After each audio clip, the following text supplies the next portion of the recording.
Tiyak na matinding kalungkutan nga raw ang nararamdaman ngayon ng aktres na si Claudine Barreto matapos pumanaw ang kanilang ina, kung saan ayon mismo sa ilang ulat, tanging siya at ang kapatid nitong si JJ Barreto lamang ang kasama nito sa mga huling sandali ng buhay ng kanilang ina.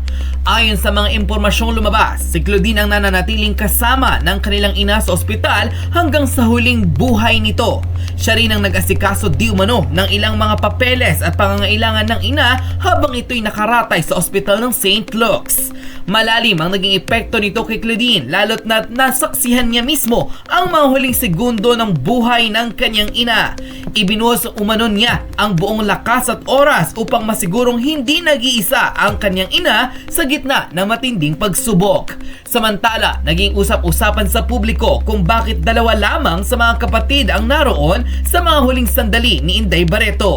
Hindi tuloy maalis sa isip ng ilang mga netizens online na mukhang kahit sa huling segundo ng buhay ng kanilang ina, mukhang hindi pa nakapag-ayos sina Inday Barreto, Marjorie Barreto at Gretchen Barreto, dahilan para mawala ito sa eksena habang ang kanilang ina ay nakaratay sa ospital at bawian pa ng buhay. Matatandaang nabalot ng kontrobersya ang pamilyang Barreto higit sa isang dekada na ang nakakaraan. Halos pagpiestahan ng publiko ang mga kwento ng kani-kanilang buhay dahil mismo ang kanilang pamilya ang nagsisiraan sa harap man at likod ng kamera.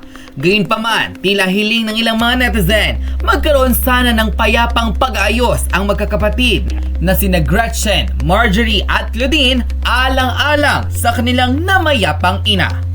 Narito ang ilang mga tagpo kung saan naantig ang puso ng maraming netizen at pinuri si Claudine Barreto bilang isang anak na siyang hindi iniwan ang kanyang ina sa huling sandali at segundo ng kanyang buhay.